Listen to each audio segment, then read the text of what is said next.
معايا سهيلة. يا سهيلة، ايوه ازيك يا سهيلة؟ تمام الحمد لله. اتفضلي. حضرتك انا بحبك قوي قوي انا بحبك قوي قوي انا كمان. اتفضلي يا راح. وبجد يعني انت حاجه حلوه قوي. ربنا يسعد لك قلبك. قولي لي يا سوسو. هو انا دلوقتي عندي مشكله، زي ما حضرتك كنت بتحكي دلوقتي. انا عندي 18 سنه وحبيت جارنا، هو متجوز. وايه؟ هو متجوز ومراته قريبتي بنت عمتي. ماذا؟ نعم. ايه؟ نعم. سهيلة، ممكن اسالك على حاجه؟ ايوه بس بتزعليش مني ها؟ انا عارفه انك هتزعلي لا لا لا لا لا لا، احنا محتاجين نتكلم. لا لا لا سهيلة، هو انت لو متجوزه تحبي انا العب على جوزك؟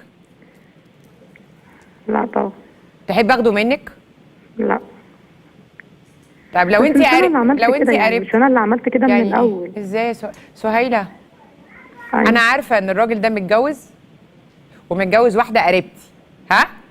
الاثنين. يعني انا عارفه، انا ما اتفاجئتش. يبقى انت مش عارفه كده من الاول ازاي؟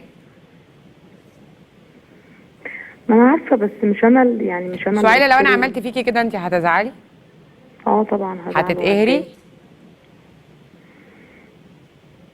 بس ما هي هتتقهري؟ جايه مني انا.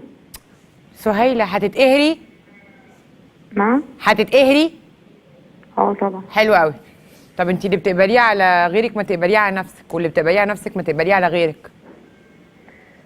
تمام، بس لما يكون هو يعني هو اللي قال لي، يعني هو اللي ابتدى، مش انا اللي رحت كلمته. مش انت قبلتي؟